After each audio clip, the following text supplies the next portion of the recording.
안녕하세요 여러분. 2주간의 강의의 드디어 이제 마지막 4강입니다. 그 프린트를 보셔서 아시겠지만 한쪽짜리고요. 그래서 오늘은 우리 지난 시간에 좀 어려운 내용들을 많이 배웠으니까 짧게 선생님 목표는 15분에 끝내는 거고요. 그래서 최대한 짧게 해보도록 할 테니까 여러분들도 잘 따라와 주셨으면 좋겠고, 우리 수고한 우리 서로에게 2주 동안 선생님의 강의를 잘 따라준 우리 서로에게 이제 박수 보낼 수 있도록 합시다. 그래서 요강의까지 잘 마무리하시고 그 다음에 문제 프린트까지 잘 풀어주시면 되겠습니다. 선생님이 지금 찍고 있는 날짜는 3월 31일 오후 5시 30분이에요.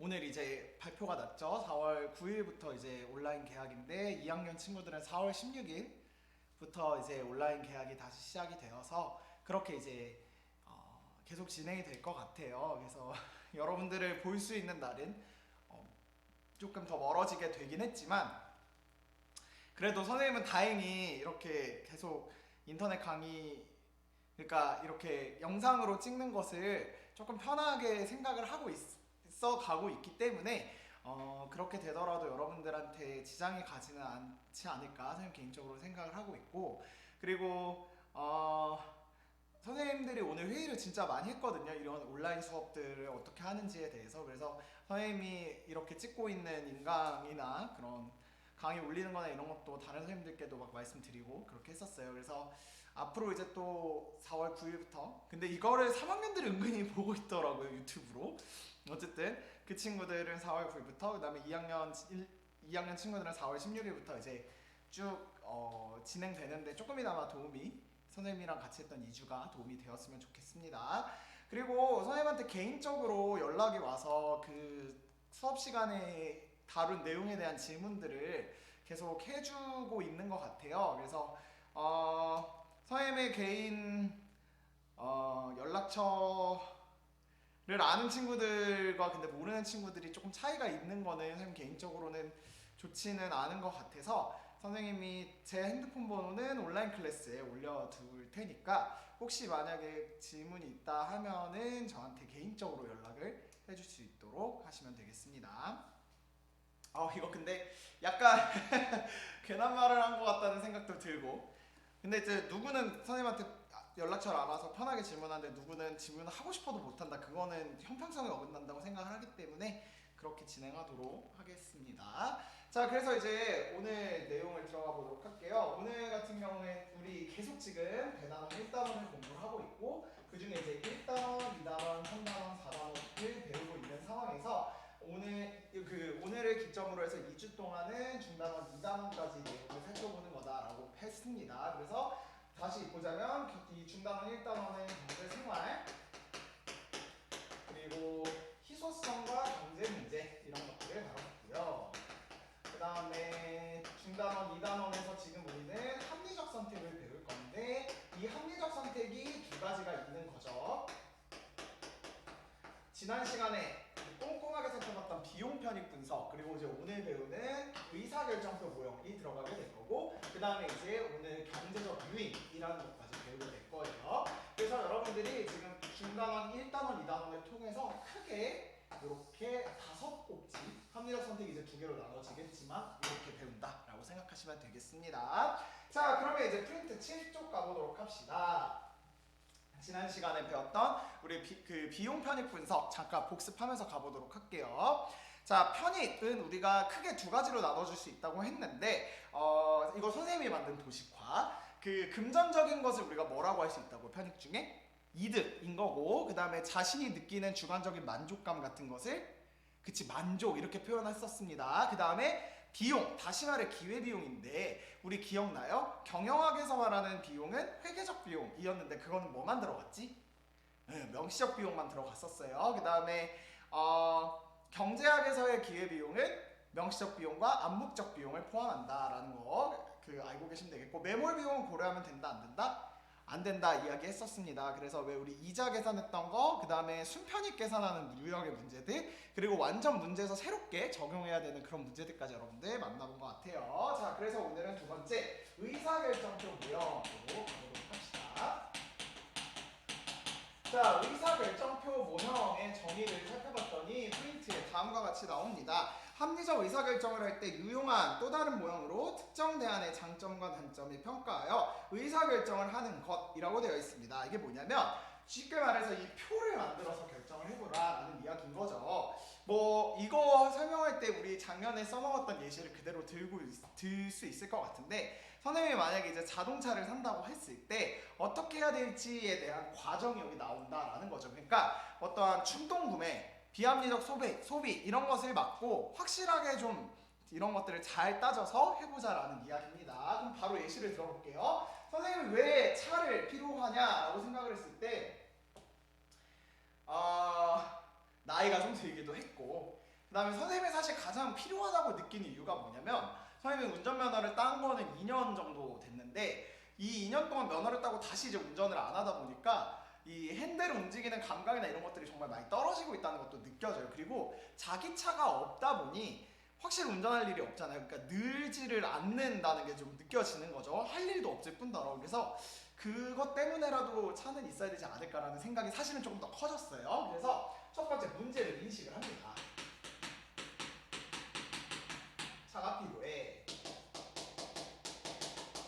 그래서 이제 그 문제에 대해서 차를 이제 알아보겠죠. 그래서 이제 자료 수집 단계가 들어가게 될 겁니다. 그 다음에 이렇게 자료 수집을 통해서 이제 뭘 하냐면 실질적인 대안을 나열하는 거죠. 물론 내가 살 수 있는 자동차의 종류는 수백 가지 될 수 있겠지만 선생님의 예산도 고려해야 되고, 그 다음에 지금 나의 지출 그리고 재무 상태 이런 거 비교를 해봤을 때 뭐 예를 들어서 M으로 시작하는 경차, 뭐 S로 시작하는 경차, 그 다음에 A로 시작하는 뭐 자동차, 그 다음에 뭐 M으로 시작하는 뭐 세단, 뭐 이런 것들이 있다고 해봅시다. 그래서 딱 실질적인 대안을 나열해 놓고 이제부터 뭘 하느냐, 평가 기준을 정하는 거예요. 이거 아마 여러분들하고 내가 오프라인 수업을 하게 되면 분명히 이제 그 조금씩 다를 텐데, 혹시 여러분들은 자동차를 구매한다라고 하면 어떤 거를 가장 우선으로 생각을 할 거예요?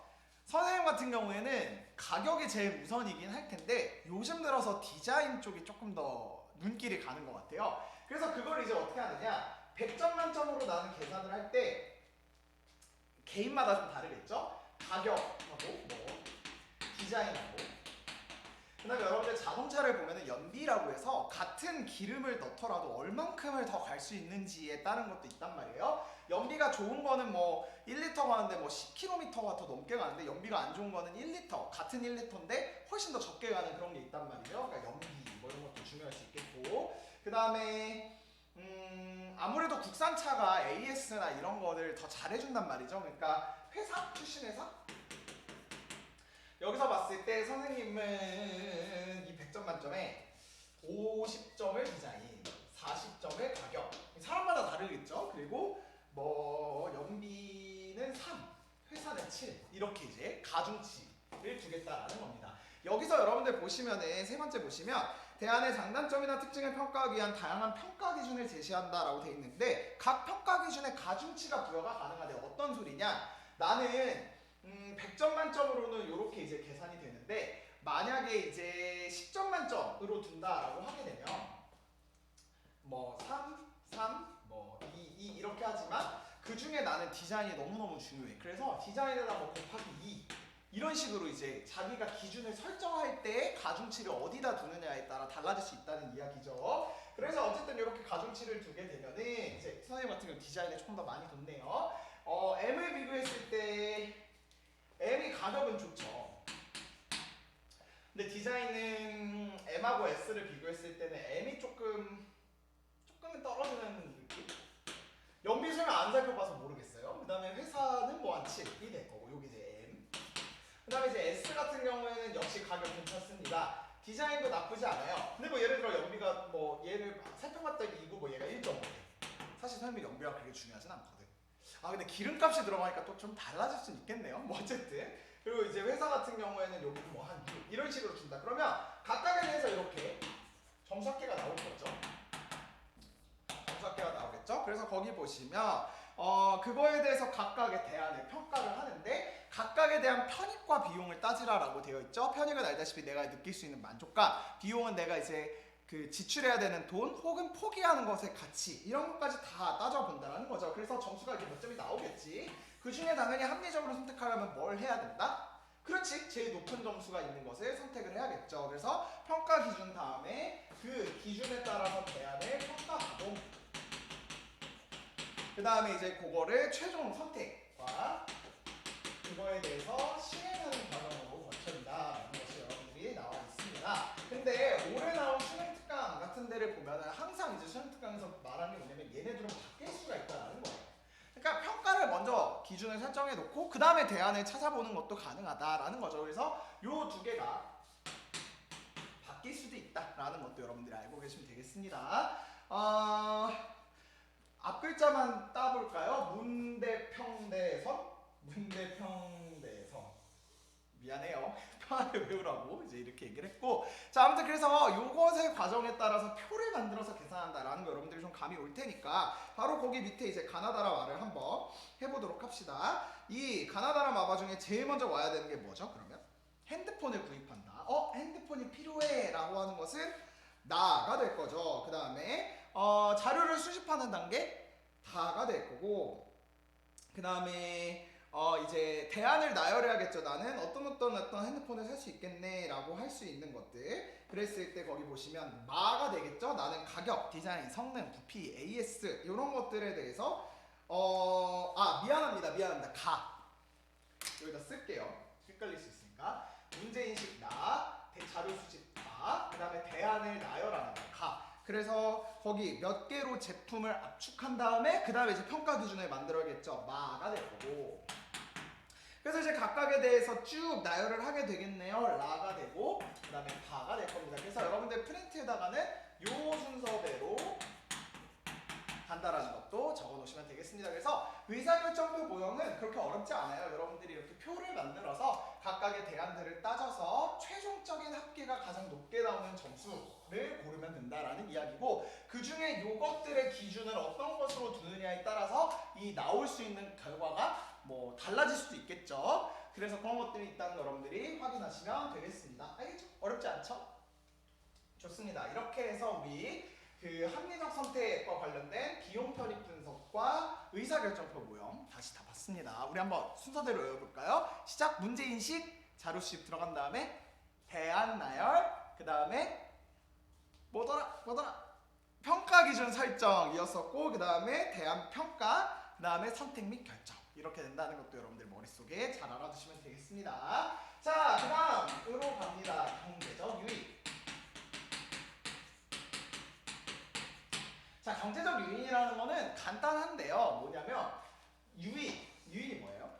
막 끌어들인다는 거지. 근데 그거를 경제적인 것을 가지고 끌어들인다라는 이야기입니다. 그래서 거기 보시면 사람들이 어떤 행동을 하거나 하지 않도록 동기를 부여하는 금전적인 보상 또는 손실이라고 되어 있어요. 그러니까 동기, 내가 이거를 할 수 있는 동기, 모티베이션, 동기를 하는데 그 동기라는 것은 내가 하는 걸 수도 있고요. 그러니까 뭔가 행동을 하게끔 하는 걸 수도 있고, 그 다음에 하지 못하게, 그 행동 하지 마 라는 것이 여기 포함이 된다는 거야. 근데 그걸 뭘 가지고 경제적, 다시 말해 금전적인 걸로 이거를 하게끔 하거나 하지 못하게끔 하거나 라는 것을 들 수 있다는 겁니다. 뭐 예를 들어 볼게요. 정부가 이런 거 진짜 많이 하는데요. 우리 사회에서 요즘 문제가 되는 게 뭐가 있을까? 저출산, 그치? 그러면 이제 갈수록 애들이 줄고 있어. 그러면 애를 낳게끔 해야 되겠잖아. 그래서 여러분들이 생각했을 때 경제적 유인으로서 애를 낳게끔 할 수 있는 금전적으로 푸시해주는 게 뭐가 있을까? 대표적인 게? 그렇지, 왜 애를 낳으면 뭐 돈, 수당을 더 준다든지 뭐 이런 거 있죠. 보조금 같은 것들이 여기 들어가 있고, 그러면 사람들은 이제 그 보조금을 받기 위해서 그 행동을 하게 되겠죠. 혹은 뭐가 있을까요? 경유차, 여러분들 노후화된 경유차들, 그러니까 쉽게 말해서 차를 많이 굴리는, 그리고 차가 이제 경유차가 있고 이 디젤 휘발유차가 있는데, 경유차 같은 경우 너무 노후화되면은 일산화탄소 막 이런 것들이 굉장히 많이 나오거든요. 배기가스들이. 그러면 그거를 못 끌게끔 해야 되는 거잖아요. 그랬을 때 정부가 할 수 있는 것이 못 끌게끔 하는 금전적인 반응이 금전적 유인이 뭐가 있냐면 그걸 끄는 사람한테 뭘 부과하는 거지? 벌금 막 이런 거. 뭐 잘못한 건 아니니까 벌금, 뭐 혹은 범칙금, 그 다음에 세금 이런 것들도 들어갑니다. 그러니까 아까 말한 선생님이 말한 경유차 같은 경우에 세금에 들어가겠죠. 그러니까 그런 노후화된 차를 끌고 있으면 조금 더 환경세를 부과시킨다든지 이런 식을 통해서 가급적이면 빨리 다른 차로 바꾸게끔 한다라는 거. 이래서 우리 재밌는 사례가 하나가 있는데 뭐냐면 이거 한번 여러분들이 한번 생각을 해보세요. 저출산이랑 연계되어 있는데 저출산이라는 것이 뭐 여러 가지 원인이 있겠지만 또 하나는 이제 결혼 연령이 늦어지거나 혹은 옛날에 비해 비혼주의가 늘어나는 상황들이 많잖아요. 선생님도 하는 난 비혼주의자는 아닙니다. 근데 어쨌든 그랬을 때 결국에는 애를 낳게끔 해야 되는 거니까 혼자 살지 못하게끔 해야 되잖아요. 그래서 우리나라에서 시행한 거 아닌데 이제 그런 정책이 나온 거야. 싱글세를 부과하면 어떨까? 결혼을 안 한 사람한테 세금을 부과하는 거지. 이거 어떻게 생각해요, 여러분? 아, 그건 좀 아니다 뭐 이렇게 생각할 수도 있을 것 같은데 뭐 어쨌든 그런 것도 하나의 경제적 유인이라고 볼 수 있겠습니다. 그래서 긍정적 유인이란 해당 행동을 더 하도록 유도하는 것이고 부정적 유인은 해당 행동을 덜 하도록 하는 건데 이거를 쉽게 말해 이렇게 생각하면 돼요. 어떤 걸 하게끔 하는 거는 우리 얘들아 생각해보자. 편익하고 비용을 생각을 했을 때 어떤 행동을 하게끔 하려면 그 행동을 했을 때 나한테 주어지는 금전적 이득이 많아지거나 혹은 비용이 줄어들면 하게끔 되겠죠. 이해되시지? 그 다음에 어떤 행동을 하지 말게끔 하고 싶어. 그러면 그 행동을 했을 때 편익이 감소. 쉽게 말해서 내가 얻을 수 있는 돈을 더 줄이거나 아니면 그 행동을 할 때 내는 비용을 더 늘리면 되겠죠. 그래서 이 긍정적인 이게 이제 긍정적인 유인이고 그 다음에 이게 부정적인 유인이라고 했을 때 이런 차이점이 있다라는 거 여러분들이 확인하시면 되겠습니다. 대표적인 사례가 있네요. 올림픽 대회 메달리스트에게 포상금을 제공. 국가 입장에서 뭔가 올림픽 메달리스트가 많아지면은 옛날엔 특히 더 있죠. 국위 선양 이렇게 이제 얘기를 하면서 그 사람들한테는 이 편익, 쉽게 말해 들어오는 돈을 더 많이 해주게끔 한다는 거. 혹은 이제 부정적 유인에 보시면 쓰레기 무단 투기식 그런 행동을 하지 말아야 되니까 범칙금을 부과한다. 내야 되는 비용을 더 많게끔 한다. 이런 것들이 이제 경제적 유인일 수 있다는 겁니다. 그래서 이제 경제 주체에 따른 경제적 유인 효과가 뭐 있는데 가게 같은 경우에는 생산물을 소비하는 주체잖아요. 우리 소비의 주체라고 했었던 거 기억나죠? 그랬을 때 할인 행사라는 것은 같은 비용을 냈을 때 더 많은 물건을 사는 그런 식으로 할인 행사를 딱 적용을 시키면 가게 입장에선 당연히 긍정적으로 경제 유인이 발생하면서 소비가 더 증가하게 되겠지. 그러니까 실질적 소득 증가라는 것은 할인 행사라는 것이 결국 그러니까 한 제품을 살 때는 그 옛날에 지출해야 될 금액보다 더 적게 내게 되니까 그 물건을 더 많이 사게 되겠죠? 이해가 될 거예요. 그 다음에 쓰레기 종량제, 쓰레기 배출을 감소하고 전력 사용량을 감소한다라고 돼 있는데 뭔 소리냐? 우리 쓰레기 봉투 기억나죠? 알고 있죠, 여러분들? 일반 쓰레기 봉투 뭐 10리터짜리, 20리터짜리 이렇게 있는데 사실 선생님도 내 어렸을 때는 이 쓰레기 봉투 있었는데 그보다 훨씬 더 옛날에는 쓰레기 봉투라는 개념이 없었대요. 근데 그러다 보니까 쓰레기가 막 무한정 나오기 시작하는 거예요. 그래서 이제는 쓰레기를 버릴 때 쓰레기 봉투를 사서 다시 말해서 그 봉투 안에만 넣어야지 쓰레기를 배출시킬 수 있다. 그래서 쓰레기를 많이 버리면 많이 버릴수록 그거에 대한 종량제 봉투를 더 많이 사야 되는 거죠. 지출이 늘어나니 이것도 결국에는 어떤 행동을 하지 못하게끔 하는 그 부정적인 경제 유인이다 라고 여러분들이 생각할 수 있다는 거죠. 그 다음에 기업을 봅시다. 이윤을 극대화하기 위해 생산 과정에서 경제적 유인에 반응한다. 성과급 제도를 딱 걸어놓으면은 그러니까 뭐냐면 성과급이란 거 보너스, 쉽게 말해 그 사람이 회사에 대해서 더 많은 일을 했거나 이런 사람들한테 막 보너스를 주는 거야. 그럼 당연히 이 성과급을 걸어놓으면은 기업 입장에서는 더 많은 사람들이 그걸 타기 위해서 열심히 노력을 할 테니 기업도 성장할 수 있겠죠, 같이. 그러니까 그런 측면에서 근로자들의 생산성을 향상한다는 거. 그 다음에 환경오염세 부과. 뭐 기업의 공장을 돌리는데 뭐 폐수 같은 거를 막 방출을 한다든지 아니면 매연을 막 방출하는 데다가 계속 세금을 때리게 되면 당연히 그런 것들을 안 배출하게끔 되겠죠. 그런 것들이 여기 들어갈 거고, 정부는 정책 목표를 달성하기 위해 경제적 유인으로 제도화하는데 특허권이 있대요. 특허라는 건 여러분들 알겠지만 우리 이거 보고 있는 그 이과 친구들 중에 혹시 기술자, 공학자들이 되는 친구들 중에 자기가 어떠한 것을 발명을 해서 특허를 신청하게 되면은 그 특허는 여러분들의 독점권이 됩니다. 즉 대한민국에서 그 기술을 사고 싶으면 여러분들한테 돈을 지불하고 그 기술을 사야 되는 거야.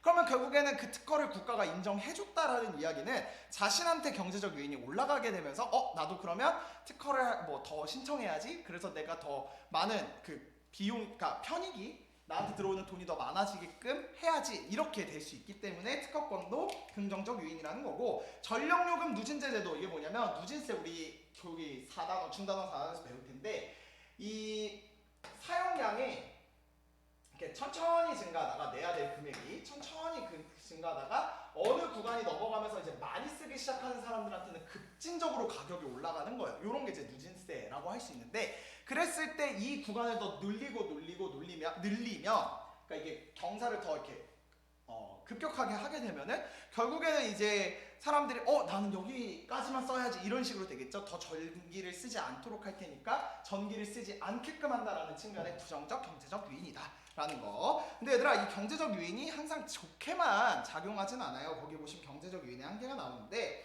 사람들은 금전적 동기에 불과한 경제적 유인에 반응하지 않을 때도 있다라고 나오네요.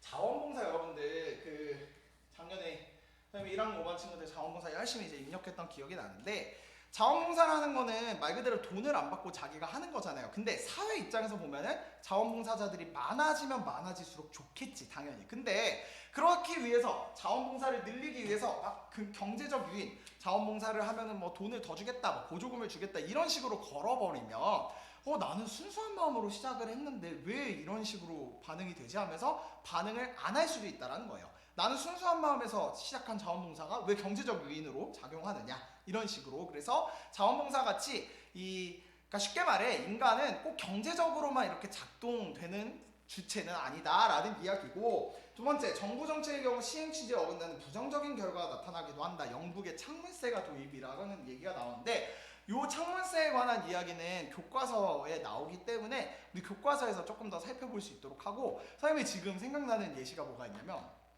그거예요. 이 긍정적 요인인데 뭐냐면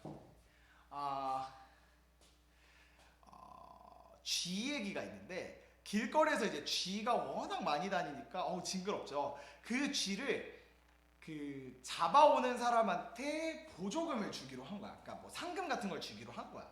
그래가지고 이 쥐를, 그렇게 되면은 사람들이 쥐를 많이 잡겠지? 이 많이 잡으면서 정부가 거기다 돈을 계속 주니까 사람들이 그거에 대해서 쥐를 더 잡게 될 거다라는 건데, 이게 역효과가 난 거야. 이게 뭐냐면 결국엔 돈만 받으면 되잖아. 그러니까 쥐를 잡는 게 아니라 그냥 쥐 꼬리만 탁 잘라서 가지고 온다든지, 뭐 혹은 그 쥐 꼬리를 거래하는 게 이제 나타나기 시작할 수 있다는 거예요.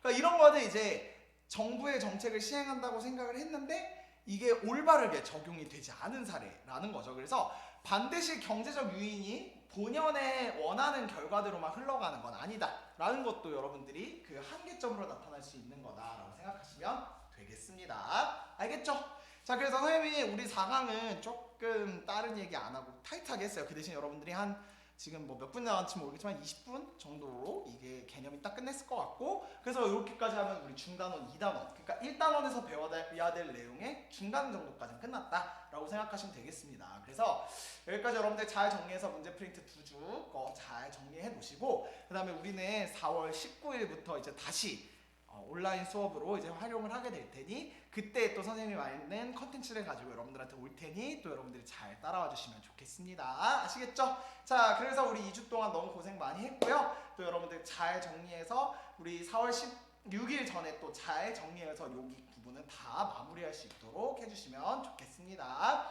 자, 모두 고생 많이 했고요. 우리 다음에 또 볼 수 있도록 하겠습니다. 안녕.